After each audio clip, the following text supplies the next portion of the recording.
The 6 Swans by the brothers Grimm, narrated by Cheryl Bassett. A king was once hunting in a large wood and pursued his game so hotly that none of his courtiers could follow him. But when evening approached, he stopped, and looking around him perceived that he had lost himself. He sought a path out of the forest, but could not find one, and presently he saw an old woman with a nodding head who came up to him. My good woman," said he to her, "can you not show me the way out of the forest?" "Oh, yes, my lord king," she replied. "I can do that very well, but upon one condition, which, if you do not fulfill, you will never again get out of the wood, but will die of hunger." "What then is this condition?" asked the king. "I have a daughter," said the old woman, "who is as beautiful as anyone you can find in the whole world, and well deserves to be your bride. Now, if you will make her your queen, I will show you your way out of the wood." In the anxiety of his heart, the king consented, and the old woman led him to her cottage, where the daughter was sitting by the fire. She received the king as if she had expected him, and he saw at once that she was very beautiful, but yet she did not quite please him, for he could not look at her without a secret shuddering. However, he took the maiden upon his horse, and the old woman showed him the way, and the king arrived safely at his palace, where the wedding was to be celebrated. The king had been married once before, and had 7 children by his first wife, 6 boys and a girl, whom he loved above everything else in the world. He became afraid soon that the stepmother might not treat his children very well, and might even do them some great injury, so he took them away to a lonely castle which stood in the midst of a forest. The castle was so entirely hidden, and the way it was so difficult to discover, that he himself could not have found it if a wise woman had not given him a ball of cotton, which had the wonderful property, when he threw it before him, of unrolling itself and showing him the right path. The king went, however, so often to see his dear children that the queen, noticing his absence, became inquisitive and wished to know what he went to fetch out of the forest. So she gave his servants a great quantity of money, and they disclosed to her the secret, and also told her of the ball of cotton which alone could show her the way. She had now no peace until she discovered where this ball was concealed, and then she made some fine silken shirts, and as she had learned of her mother, she sewed within each a charm. One day soon after, when the king was gone out hunting, she took the little shirts and went into the forest, and the cotton showed her the path. The children, seeing someone coming in the distance, thought it was their dear father, and ran out full of joy. Then she threw over each of them a shirt that, as it touched their bodies, changed them into swans, which flew away over the forest. The queen then went home quite contented, and thought she was free of her stepchildren. But the little girl had not met her with her brothers, and the queen did not know of her. The following day the king went to visit his children, but he found only the maiden. "Where are your brothers?" he asked. "Ah, dear father," she replied, "they are gone away and have left me alone." And she told him how she had looked out of the window and seen them changed into swans, which had flown over the forest, and then she showed him the feathers which they had dropped in the courtyard, and which she had collected together. The king was much grieved, but he did not think that his wife could have done this wicked deed, and as he feared the girl might also be stolen away, he took her with him.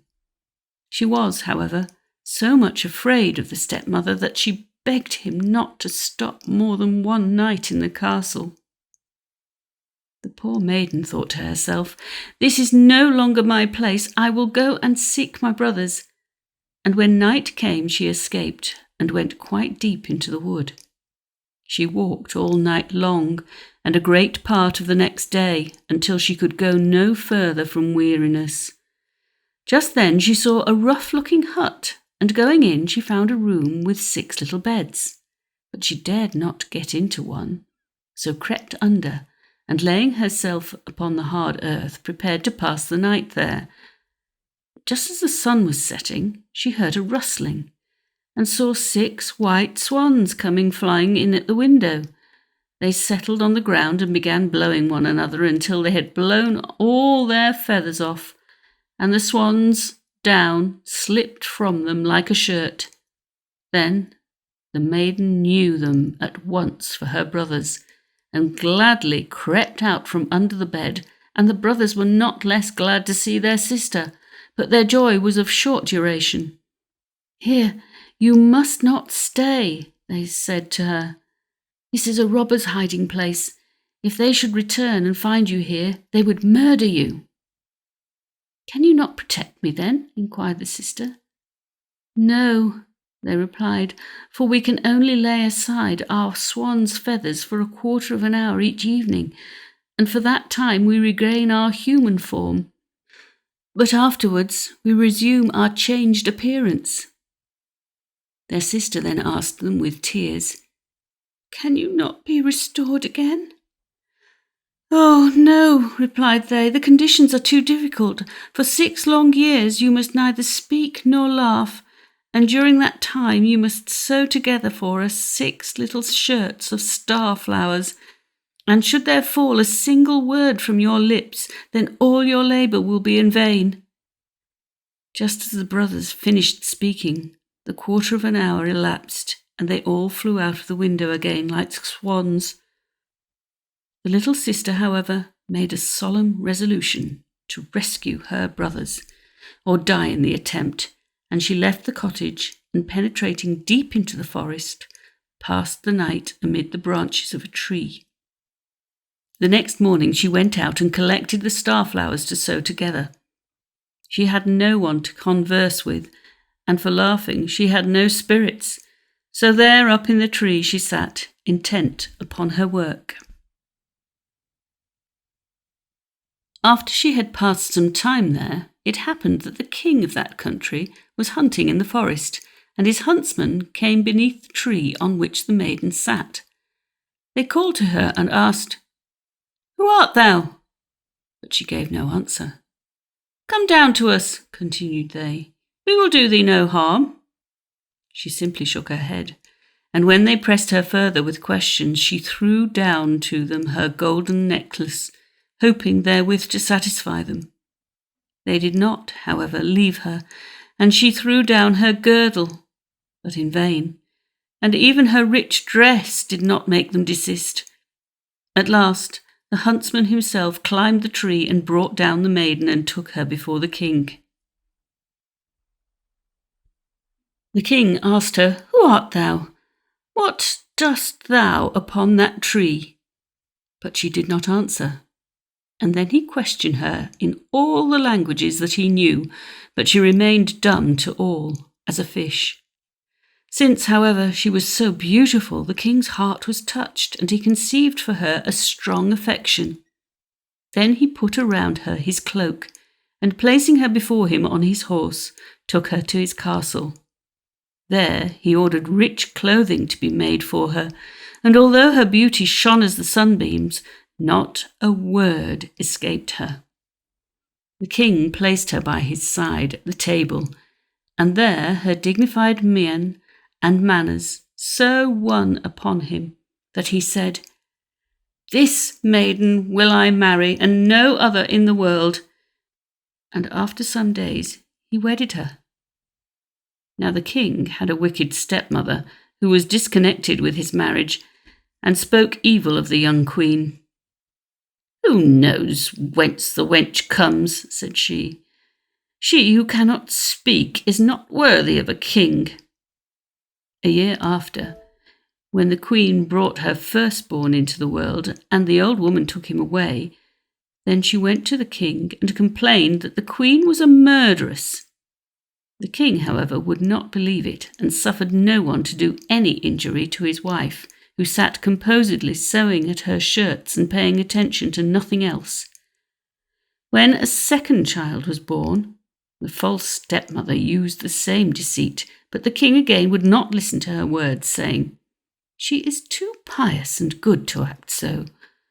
Could she but speak and defend herself, her innocence would come to light." But when again the old woman stole away the third child, and then accused the queen, who answered not a word to the accusation, the king was obliged to give her up to be tried, and she was condemned to suffer death by fire. When the time had elapsed and the sentence was to be carried out, it happened that the very day had come round when her dear brothers should be set free. The 6 shirts were also ready, all but the last, which yet wanted the left sleeve. As she was led to the scaffold, she placed the shirts upon her arm, and just as she had mounted it, and the fire was about to be kindled, she looked round, and saw 6 swans come flying through the air. Her heart leapt for joy as she perceived her deliverers approaching, and soon the swans, flying toward her, alighted so near that she was enabled to throw over them the shirts, and as soon as she had done so their feathers all fell off, and the brothers stood up alive and well. But the youngest was without his left arm, instead of which he had a swan's wing. They embraced and kissed each other, and the queen, going to the king, who was thunderstruck, began to say, "Now may I speak, my dear husband, and prove to you that I am innocent and falsely accused." And then she told him how the wicked woman had stolen away and hidden her 3 children. When she had concluded, the king was overcome with joy, and the wicked stepmother, who was led to the scaffold and bound to the stake and burnt to ashes. The king and queen, for ever after, lived in peace and prosperity with their 6 brothers. Brothers Grimm.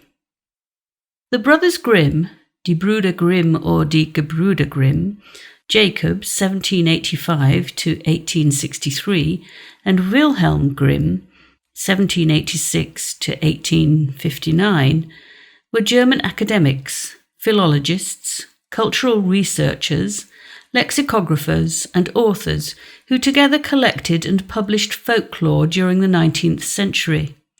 They were among the best-known storytellers of folk tales and popularized stories such as Cinderella, The Frog Prince, The Goose Girl, Hansel and Gretel, Rapunzel, Rumpelstiltskin, Sleeping Beauty, and Snow White. Their first collection of folk tales, Children's and Household Tales, was published in 1812. The brothers spent their formative years in the German town of Hanau. Their father's death in 1796 impoverished the family and affected the brothers for many years after. They attended the University of Marburg, where they developed a curiosity about German folklore, which grew into a lifelong dedication to collecting German folk tales. The rise of Romanticism during the 19th century revived interest in traditional folk stories, which to the brothers represented a pure form of national literature and culture. With the goal of researching a scholarly treatise on folk tales, they established a methodology for collecting and recording folk stories that became the basis for folklore studies. Between 1812 and 1857, their first collection was revised and republished many times, growing from 86 stories to more than 200. In addition to writing and modifying folk tales, the brothers wrote collections of well-respected German and Scandinavian mythologies, and in 1838 they began writing a definitive German dictionary, Deutsches Wörterbuch, which they were unable to finish during their lifetimes. Many of the Grimm's folk tales have enjoyed enduring popularity, The tales are available in more than 100 languages and have been adapted by filmmakers including Lotte Reiniger and Walt Disney, with films such as Snow White and the Seven Dwarfs and Sleeping Beauty. During the 1930s and 40s, the tales were used as propaganda by the Third Reich. Later, in the 20th century, psychologists such as Bruno Bettelheim reaffirmed the value of the work, in spite of the cruelty and violence in original versions of some of the tales, which the Grimms eventually sanitized. Writing. From 1807 onward, the brothers added to the collection. Jacob established the framework, maintained through many iterations, from 1815 until his death. Wilhelm assumed sole responsibility for editing and rewriting the tales.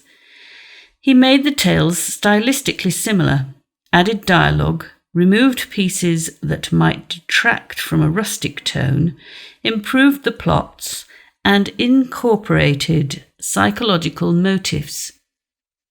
Ronald Murphy writes in The Owl, the Raven, and the Dove that the brothers, and in particular Wilhelm, also added religious and spiritual motifs to the tales. He believes that Wilhelm gleaned bits from the old Germanic faiths, Norse mythology, Roman and Greek mythology, and biblical stories that he reshaped. Over the years, Wilhelm worked extensively on the prose, expanded and added detail to the stories to the point that many grew to be twice the length of those in the earliest published editions. In the later editions, Wilhelm polished the language to make it more enticing to a bourgeois audience, eliminated sexual elements, and added Christian elements. After 1819, he began writing for children. Children were not initially considered the primary audience. Adding entirely new tales or adding new elements to existing tales, elements that were often strongly didactic. Some changes were made in light of unfavourable reviews, particularly from those who objected not all the tales were suitable for children because of scenes of violence and sexuality. He worked to modify plots for many stories. For example, Rapunzel, in the first edition of Kinder- und Hausmärchen, clearly shows a sexual relationship between the prince and the girl in the tower, which he edited out in subsequent editions. Tarter writes that morals were added. In the second edition, A King's Regret was added to the scene in which his wife is to be burned at the stake, and often the characters in the tale were amended to appear more German. Every fairy, fee, prince, prinz, and princess, prinzessin, all words of French origin, was transformed into a more Teutonic-sounding enchantress, Zauberin, or wise woman, Weise Frau, King's son, Königssohn, King's daughter, Königstochter. Grimm's Fairy Stories by Jacob Grimm and Wilhelm Grimm, illustrated by John B. Grueller and R. Emmett Owen, 1922.